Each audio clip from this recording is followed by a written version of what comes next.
వేరేది లేదు. Okay brother Ravi గారు మీరేం ఆడుకుంటారు?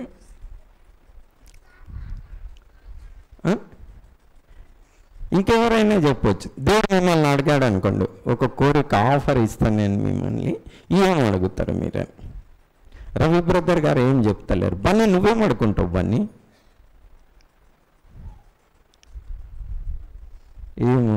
ఏం పట్టని చెప్తలేరు. అది పట్టని రావాలి, తెలివితోటి వచ్చేది కాదు.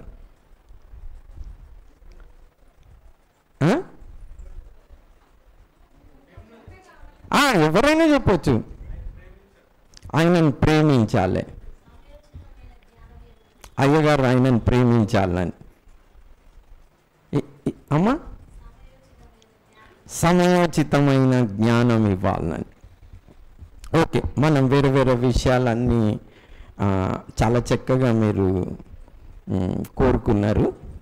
ఇక్కడ కీర్తనకారుడు మరి ఈయన ఒక పరిస్థితులను బట్టి 4వ వచనంలో 27వ కీర్తన 4వ వచనంలో ఏమున్నదంటే, ఆ యెహోవా యొద్ద నేను ఒక వరం అడుకున్నా, దానిని నేను వెతుకుచున్నాను. ఆ యెహోవా ప్రసన్నతకు చూచుటకును, ఆయన ఆలయంలో ధ్యానించుటకును, నా జీవిత కాలం అంతయు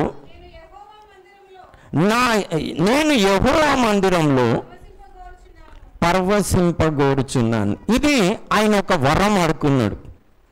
ఏం వరం అడుకున్నాడు అంటే, ఈ వరం అడుకున్నాడు, నేను దేవుని మందిరంలో ఆయన ఒక ముఖంని నేనేం చేయాలి? చూడాలి. ఆయన ముఖ దర్శనం చేయాలి, ఆయన మహిమను నేను చూడాలి అన్న ఒక వరం అడుకున్నాడు. దీని ఒక పరిస్థితులు చూస్తే మరి బహుశా దావీదు ఆ కీర్తన అంతటిని కూడా మనం చూస్తే ఏమనిపిస్తుంది అంటే, ఆయన శత్రువులు ఆయనను చుట్టుకొని ఉన్నారు ఈ కీర్తనలో. బహుశా నేను అనుకుంటా ఉన్నా, అట్లా అనిపిస్తూ ఉంటుంది ఆ కీర్తనలో. ఈ సమయంలో సౌలు తరుముతా ఉన్నాడేమో ఆయనని. ఆయన ఒక లోయలో అంటే గుహలో దాచుకొని ఉండొచ్చాను. ఇది నా ఊహ. అంటే అట్లా ఆ కీర్తన చదువుతూ ఉంటే శత్రువులు చుట్టుముట్టినట్టు, మన శత్రువుల ఇచ్చకు నన్ను అప్పగించకమన్నట్టు. మీరు చూడండి 11వ వచనమా ఒకసారి చూడండి. యెహోవాని మార్గంలో నాకు బోధింపును, నా కొరకు పొంచి ఉన్న వారిని చూచి, నా కొరకు పొంచి ఉన్న వారిని చూచి సరళమైన మార్గంలో నన్ను నడిపించుము.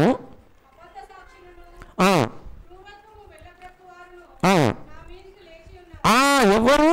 అబద్ధ సాక్ష్యం పలుకువారును క్రూరత్వము వెళ్ళగక్కువారు నన్ను ఏం చేసి ఉన్నారు?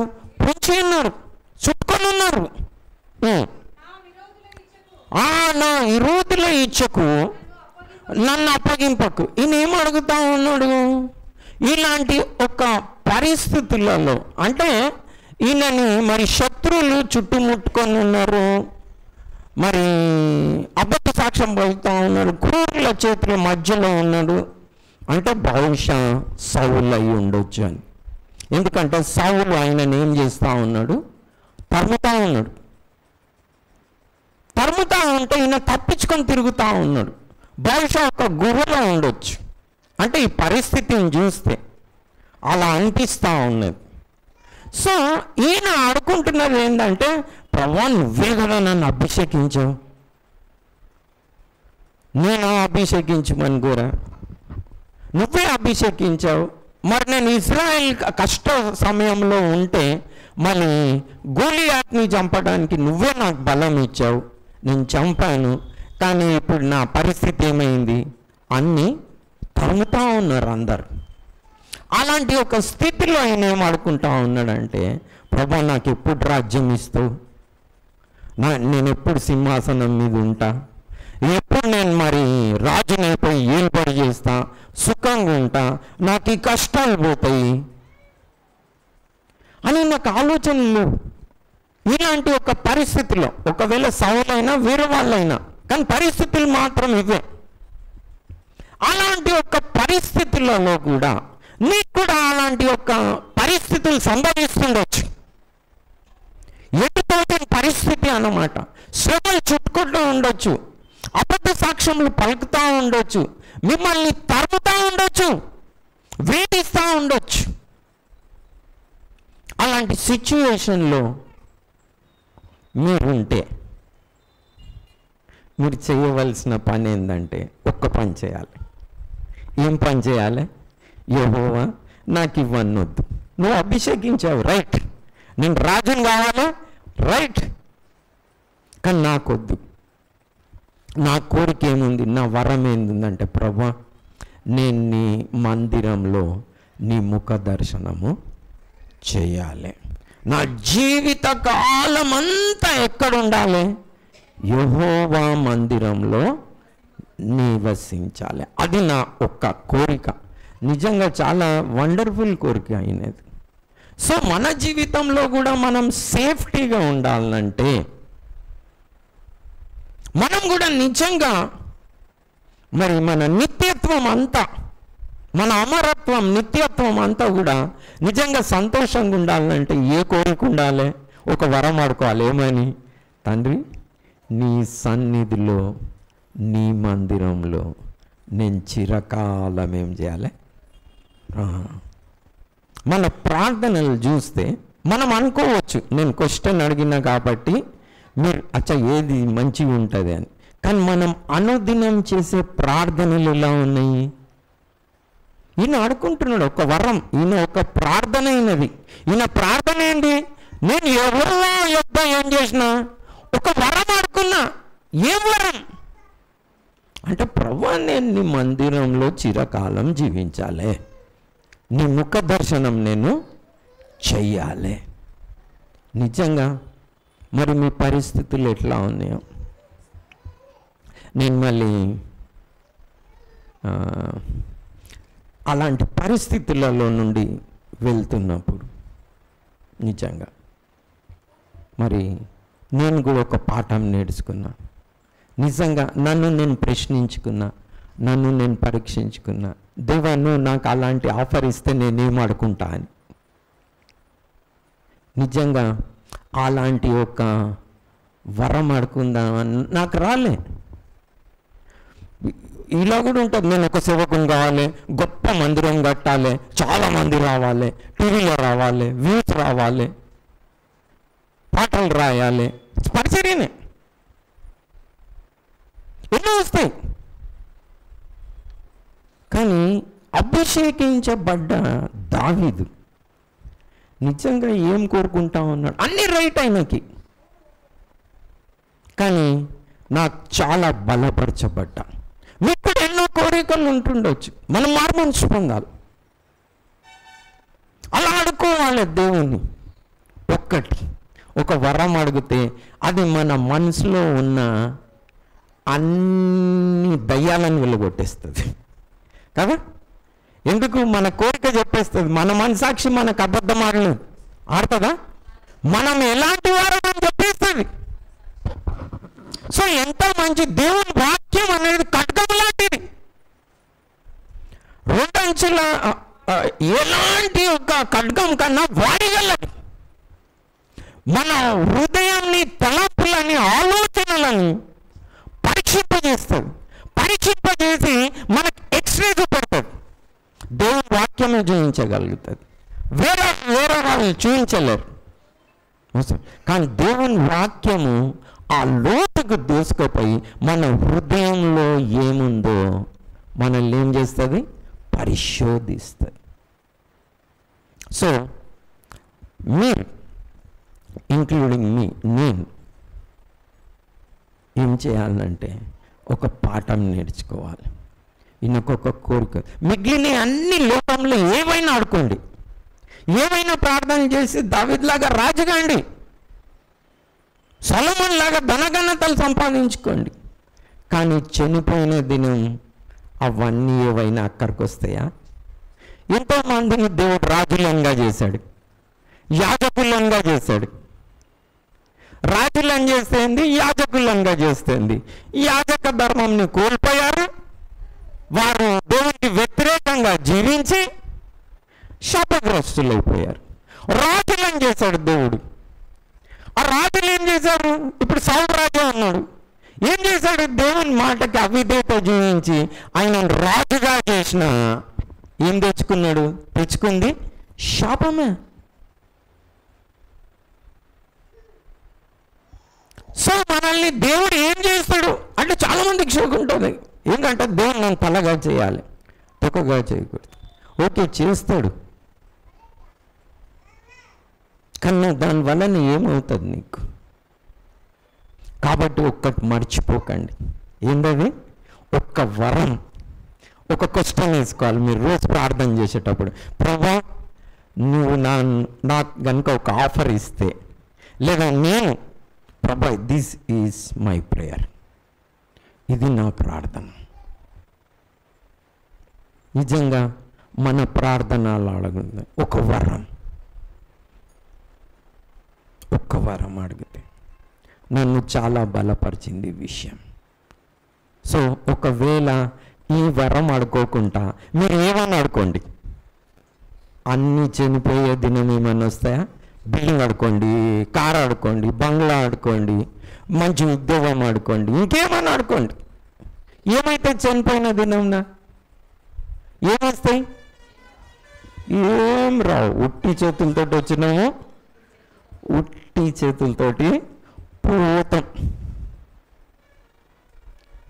నిజంగా. కాబట్టి ఈ ఒక్కటి మర్చిపోకూడదు. మీ అనుదినం మీరు ప్రార్థన చేసేటప్పుడు అంతా ప్రభు నేను ఒక వరం అడిగితే ఏం అడుగుతా? ఇప్పటికీ కూడా మార్మన్స్ పొందినాను, ఏం అడుగుతా నేను? ఈ ఒక కీర్తనకారుడు లేదా దావీదు ఈయనొక వరం అడుగుతున్నాడు. అయ్యా, నీ మందిరంలో నేను చిరకాలము జీవించాలి, నీ మహిమని చూడాలి. యేసుక్రీస్తు ప్రభు ఒక మహిమని. ఈ ఒక్కటైపోయింది. ఓకే, రెండో ఒకటి మనం చూస్తాం. మనం అదేంటంటే ఈ లూకాసు వార్త మరి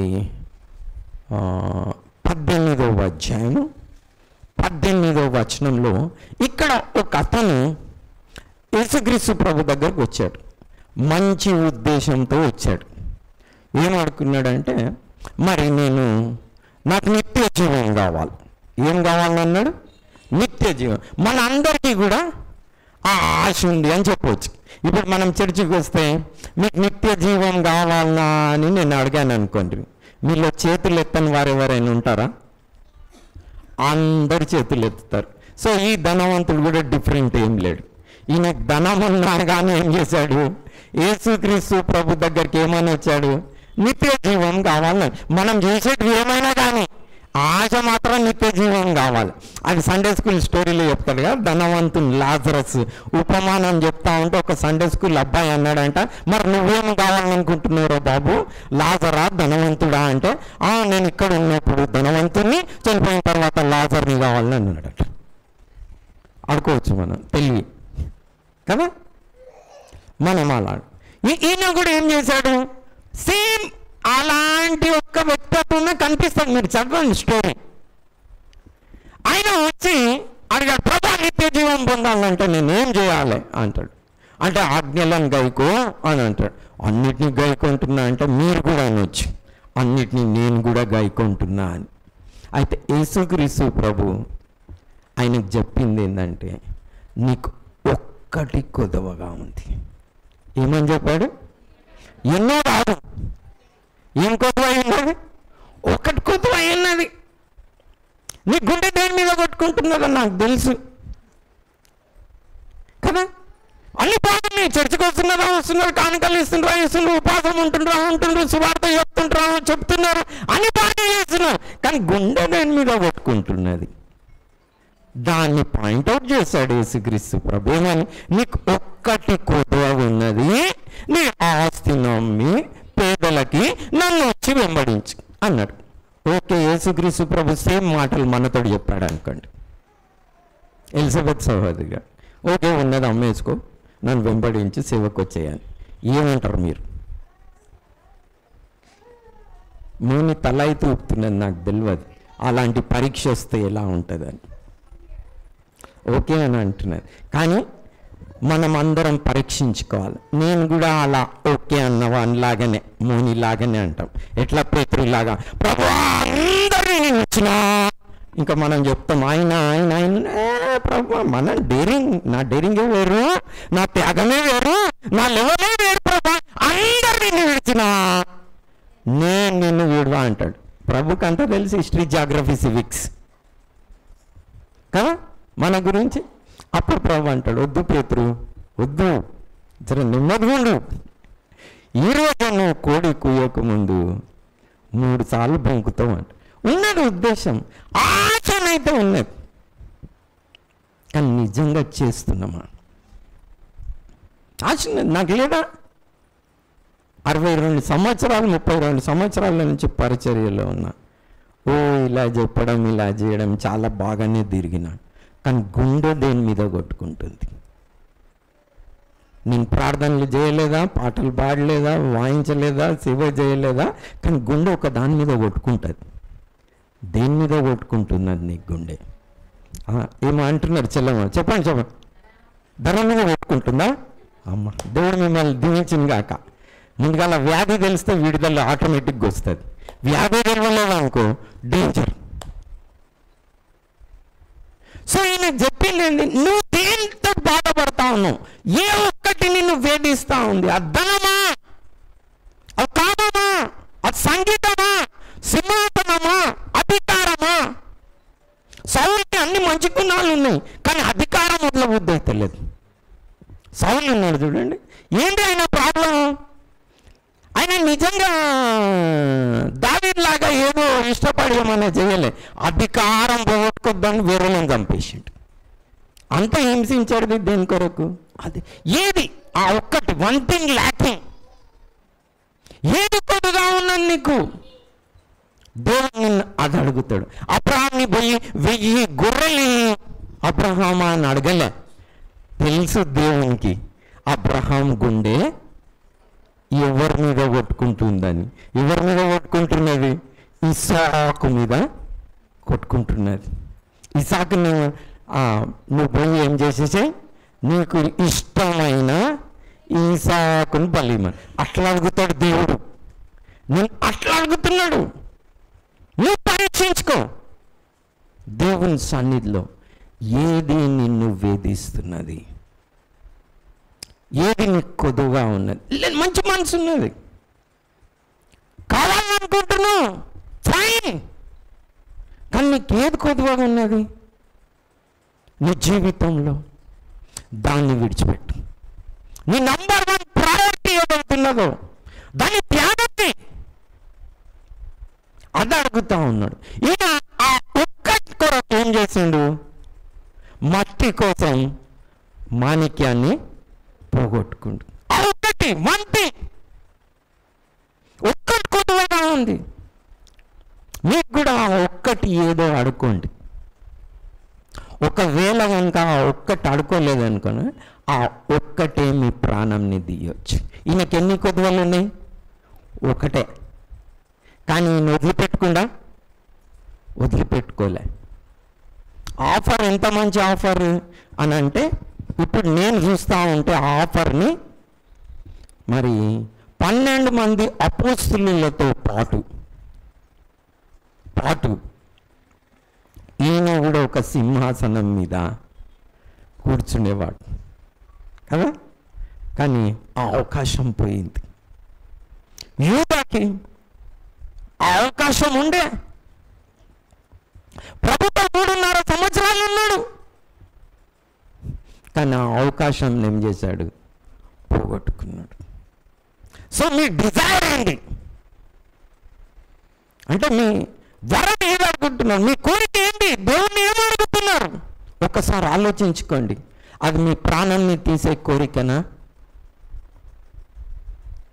లోక సంబంధమైందా?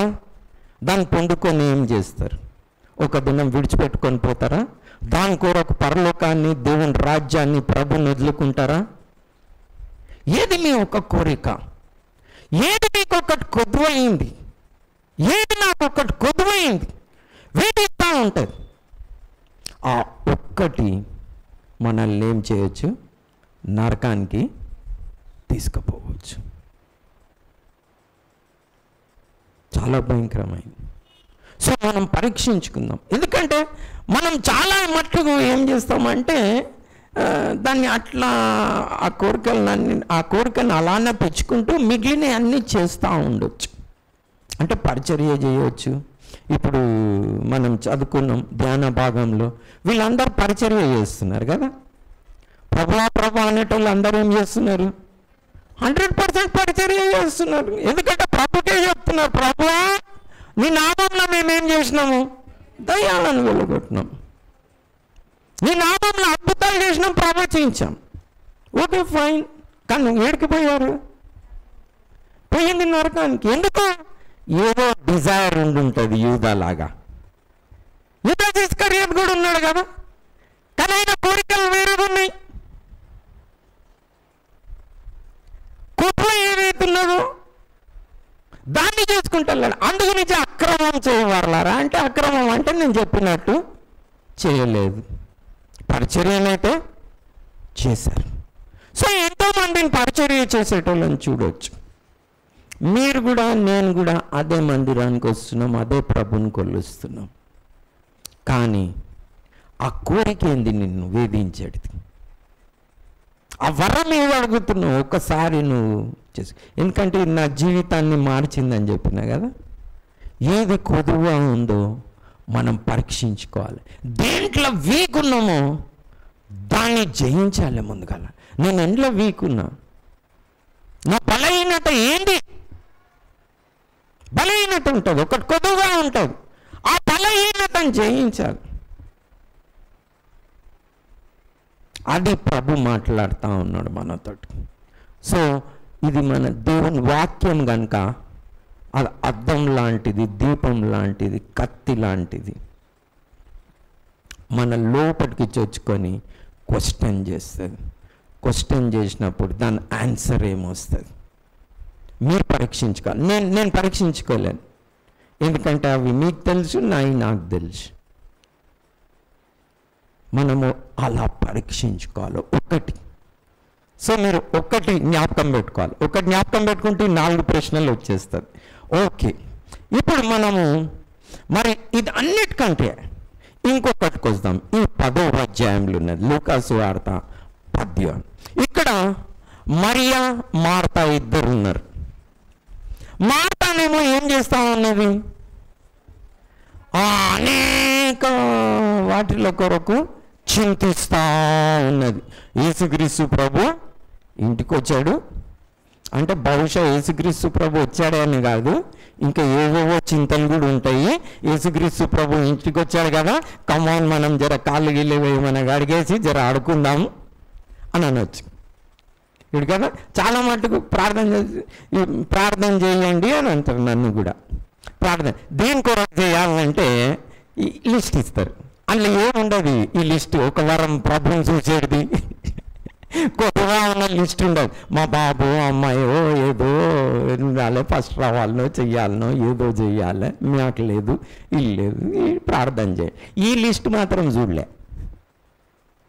ఇంటికి రావాలి ప్రభు గుడి. కానీ చిత్రానికి ఒక్క వ్యక్తి ఉన్నాడు ఇలాంటి పరీక్షించుకొని ప్రభు ఇంటికి రాగానే ఏం చేశాడో తెలుసా? డిక్లేర్ చేసేసాడు. ఏమనంటే, ప్రభువా మరి నా ఆస్తిలో సగం భాగం నేను పేదలకు ఇచ్చేస్తా, ఎవరి దగ్గర అన్యాయంగా తీసుకున్నాను వాళ్ళని లాంగ్ ఇచ్చేస్తా. అమ్మో, ఈయన గొప్ప వ్యక్తి.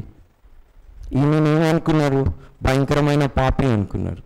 కానీ యూదా కంటే 1000 టైమ్స్ పెట్టారు. ఈయన పరిచర్య చేశాడు కదా. సో ఇక్కడ మరి మార్తా అనేక విషయాలను గురించి ఏం చేస్తున్నది? మీరు కూడా జ్ఞాపకం, ఆల్రెడీ నేను ఇది ఒకసారి చెప్పా. మీరు దేని కొరకు చింతిస్తున్నారు? మీ చింత ఏంది? అనేక వాటిని గురించి చింతించి అవి అడుగుతున్నారా? దేని కొరకు?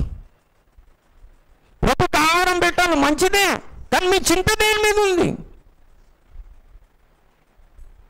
అయితే ప్రభు అంటాడు అవసరమైంది ఒక్కటి. సో మనకి ఎన్నైనా ఉండొచ్చు అవసరతలు. ప్రభా ఇది నా ప్రాబ్లం, ఇది నా ప్రాబ్లం, ఇది నా ప్రాబ్లం, ఇది నా ప్రాబ్లం, ఇది నా అంటే హెల్త్ నా ప్రాబ్లం, ఇల్లు నా ప్రాబ్లం, భార్య నా ప్రాబ్లం, భర్త నా ప్రాబ్లం, పిల్లలు నా ప్రాబ్లం, ఎన్నో ప్రాబ్లమ్స్ ఉంటాయి కదా, ఉండవచ్చు. దావీదుకు ఎన్నో ప్రాబ్లమ్స్ ఉన్నాయి.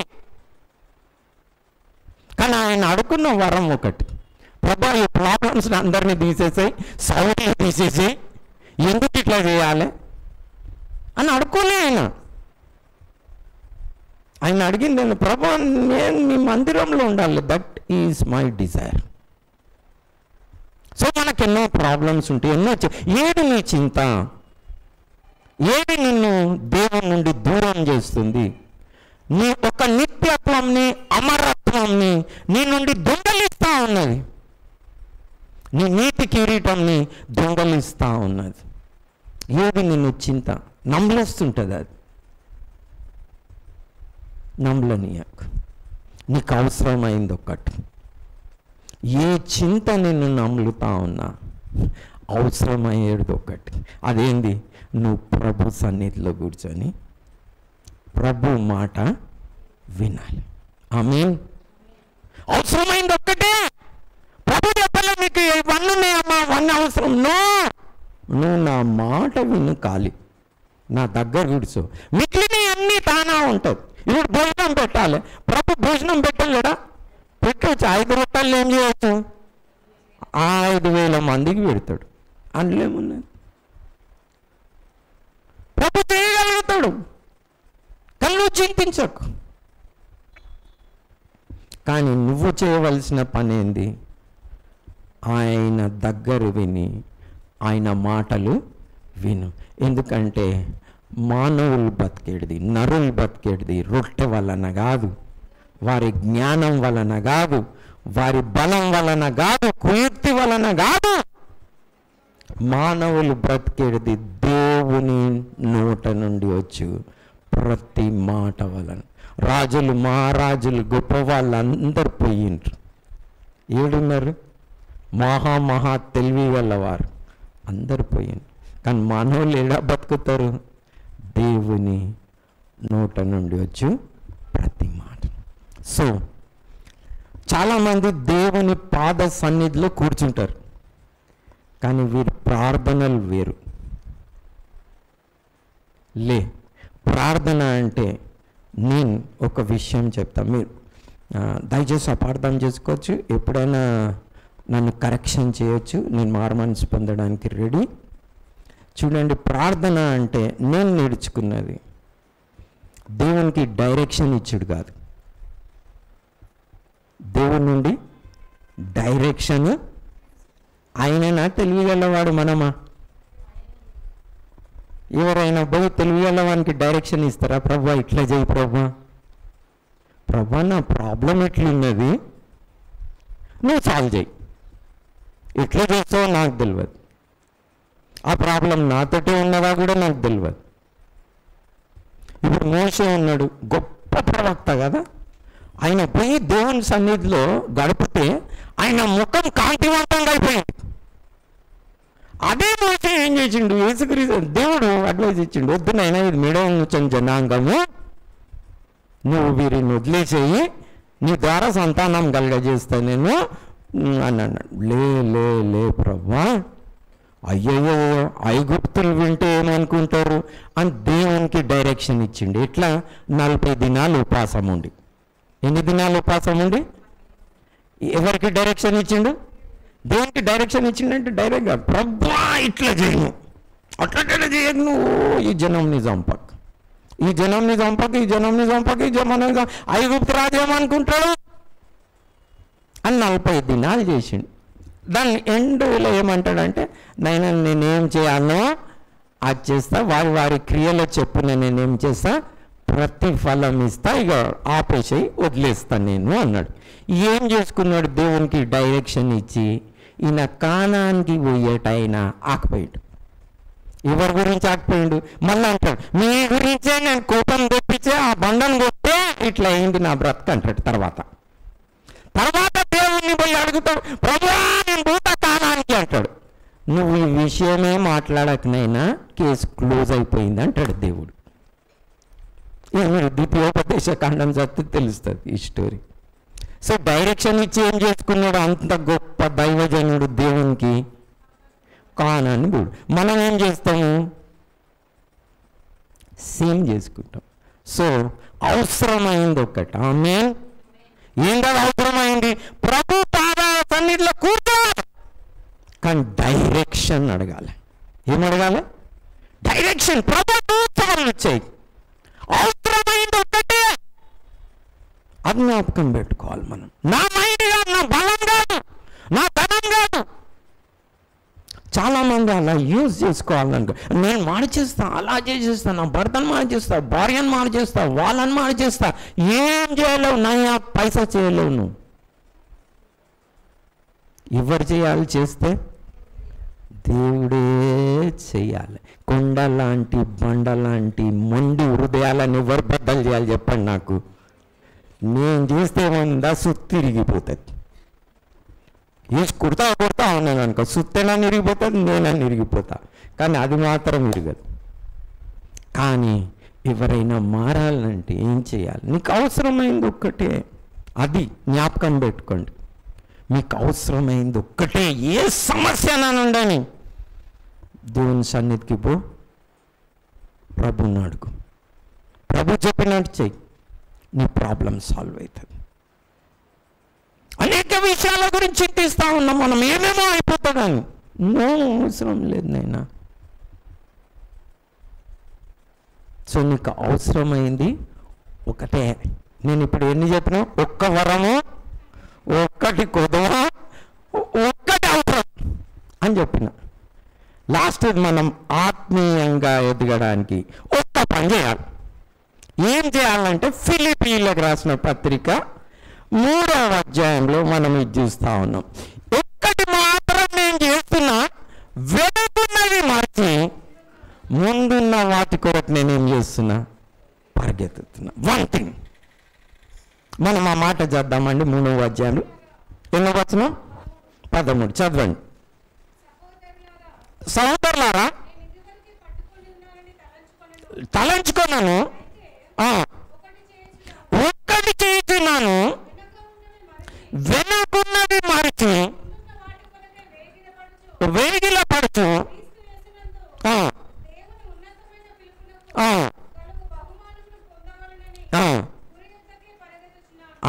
నేనేం చేస్తున్నా అని అంటే, నేను ఇంత గొప్ప సేవ చేసిన, కొరింథీలో చేసిన, తెసలోనికలు చేసిన, ఫిలిప్పీలో చేసిన, ఎఫెసీలో చేసిన, ఓకే చేసిండు.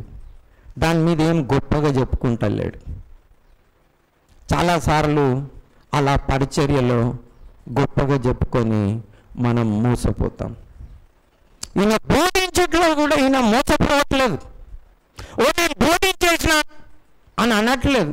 నేను ఇతరులకు బోధించి భ్రష్టుడు కాకుండాన్నట్లు నేనేం చేస్తున్నా అంటా ఉన్నాడు, నా శరీరాన్ని నలగగొట్టుకుంటున్నా అంట. మనం బోధించుట చాలా సులభమైన పని, కానీ శరీరంని నలగగొట్టుకోవాలి. మన బలహీనతలు ఏంది? గర్వమా, కోపమా, అసూయనా, ద్వేషమా? ఏది మనల్ని వేధిస్తూ ఉంది? ధనాపేక్షణ. పరిచర్య చేశాడు యూదాస్, కానీ ధనమైన వీక్నెస్.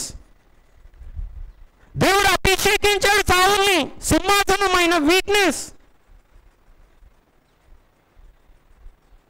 ఏలిని యాజకుడు చేశాడు, పిల్లలైన వీక్నెస్. ఏది మన వీక్నెస్?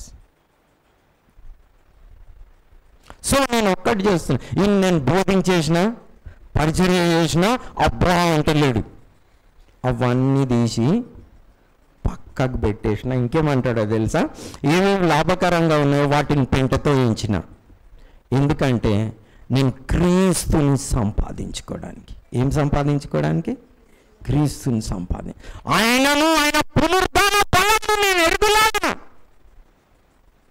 దేవుని ఉన్నత పిలుపుకి, ఆ బహుమానం, ఉన్నత పిలుపు యొక్క బహుమానం నేను పొందాలని వెనుకనే మరచి ముందున్న వాటి కొరకు ఈయనలాగా పరిచర్య చేసిన వారు ఎవ్వరు లేరు. ఎన్ని దెబ్బలు తిన్నాడు, ఎన్ని ప్రాంతాలకు పోయిండు, ఇలా జీవించాడు పౌలుకి. చూడండి, ఇప్పుడు చెరలో ఉన్నాడు. అవి అంటాను, నేను మర్చిపోయిన అవన్నీ, అవి కాదు, నేను ప్రభులాగా మారాలి, అది నా గమ్యం. కాబట్టి నేను ఎక్కడెక్కడ సేవ చేసిన అలా ఈ ఉన్నారు కదా, యేసుక్రీస్తు ప్రభు అన్నాడు చూడు, ప్రభా అంటున్నారు, పరిచర్య చేస్తున్నారు, కానీ వారు ప్రసంగిస్తున్నారు, కానీ వారి శరీరం ఏం చేయట్లేదు, నలుగొట్టుకుంటున్నారు. పౌలు గారు ఏం చేస్తున్నారు, ఫుల్ అవ్వట్లేదు, నేను పరిచర్య చేసినాను, నేను నా శరీరాన్ని నల్లగొట్టుకుంటున్నా, వెనుకున్న ఏం చేసినా మర్చిపోయినా, ఇప్పుడు ఏం చేస్తున్నా ముందున్న వాటి. ఎందుకు? ఆ బహుమానం ఇతరులకు బోధించి నేను భ్రష్టుడు కాకుండా ఉన్నట్లు, ఆ ఉన్నత పిలుపుకి తగినట్లు నేనేం చేస్తున్నా, జీవిస్తున్నా. అది నేను చేస్తా ఉన్నా. సో మీరు ఇంతవరకు కూడా ఏమేమి చేశారో, ఏమేమి సాధించారో నాకు తెలియదు. ఏం చేసిండ్రు దాన్ని పెంటతో సమానంగా ఎంచండి. ప్రభు, నేను నీ స్వరూపంలోనికి మార్చబడాలి, ఆ ఉన్నత పిలుపుకి తగినట్లు నేనేం చేయాలి, జీవించాలి, ఆ గురి యొద్దకే పరిగెత్తాలి. దేవుడు నన్ను ఏదైతే చేయాలనుకుంటుండో దాని యొద్దకే. కాబట్టి ఆ ఒక్కటి చేయండి. ఏంటి? వెనుకున్నవి మర్చి. ఓకే, ఇంతవరకు అయిపోయిందా? అయిపోయింది. ఇప్పటి నుంచి ఏం చేయండి, గురి యొద్దకు పరిగెత్తండి. Still time. నాకు ఈ యూదాస్ దొంగ కన్నా, యూదా కూడా దొంగనే కదా, యేసుక్రీస్తు ప్రభుతో ఉన్నాడు, 3.5 సంవత్సరాలు పరిచర్య చేశాడు, ఆయన దొంగనే యూదా. ఎందుకంటే జీసస్ క్రైస్ట్ మినిస్ట్రీలో ఈయన ట్రెజరర్. యూదా దగ్గర ఉంటుండే, డబ్బు సంచి ఎవరి దగ్గర ఉంటుండే, యూదా. అందులో నుంచి ఏం చేస్తుండే, అన్నీ తీసుకొని వాడుకుంటుండే, ప్లస్ పెద్ద పెద్ద ప్రసంగాలు చేస్తుండే. కానీ ఆ దొంగ కన్నా నాకు సిల్వ మీద ఉన్న దొంగ మంచి అనిపిస్తాడు. 3.5 సంవత్సరాలు ప్రభుత్వం ఉన్నాడు, ఈయన మాత్రం 3 గంటలు ఉన్నాడు, కానీ ఎంత పారిపోయింది కదా. ఆమేన్. మనం ఈ సిల్వ మీద ఉన్న దొంగలాగా ఉండాలి. ప్రభావం వచ్చినావా? వద్దు, వెనుకునే మర్చిపోతాం, ముందున్న వాటి కొరకు వేగిన పడతాం. మనమందరం పొరపాట్లు చేస్తాం. ఎవరు మంచోళ్ళని నేనేమో అనట్లే, మనది ఏముందో పరీక్షించుకోవాలి. ఓకే, అయ్యిందా? అయిపోయింది. ఇంతకాలం అయ్యిందా? అయిపోయింది. ప్రభు ఇప్పటికీ మిమ్మల్ని నన్ను క్షమించడానికి, చేర్చుకోవడానికి స్టిల్ రెడీ. అవకాశం మన దగ్గర ఉంది. జరిగిపోయిందా? వెనుకునే మర్చిపోండి, రండి ప్రభు దగ్గరికి. పిలుస్తున్నాడు ఆయన. పౌలు గారు అంటున్నాడు, నేను ఇంత పరిచయం వద్దు, నాకు గురు ఒకటి ఉన్నది, నేను ప్రభు ఆయన పునరుద్ధాన బలం ఎరగాలి, అందుకని నేనేం చేస్తా ఉన్నా, పరిగెత్తున్నా. అలాగనే మీరందరూ కూడా పరిగెత్తండి అని చెప్తాడు అన్నమాట. ప్రభు మీకు బయలుపరుస్తాడు. సో నేను 4 ఒక్కట్లు చెప్పిన, నా 4 ఒక్కట్లు మీరు లైఫ్లో మర్చిపోవద్దు. ఓకేనా? ఏమేమి చెప్పండి. 1 వారం మోనిది అయిపోయింది. ఓకే. 1 కొద్దిగా ఉంది. 2 ఓకే, మీది కూడా ఛాన్స్ అయిపోయింది. అవసరమైనది 1 మీ ఛాన్స్ అయిపోయింది. 4వది, అరే నీ ఛాన్స్ అయిపోయింది అన్నా కదా, 1 చేయాలి. అది ఏంటి? వెనుకున్నవి మరిచి ముందు. సో మనం ప్రార్థన చేయాలి. ప్రభా, నా 1 వరం ఏందో నాకు తెలుసు, నా డిజైర్స్ కొద్దిగా ఏందో నాకు తెలుసు, అవసరమైంది కూడా చేయలే, నీ మాట వినాలి. ఇప్పుడు 1 చేయవచ్చు, అయ్యింది, ఇలా అయిపోయింది. ఇప్పుడైనా ఏం చేయాలి? గురి వద్దకు పరిగెత్తాలి. ఆమేన్. మరి అట్టి మనసు ప్రభు మనందరికీ దయచేయును గాక. ఆమేన్.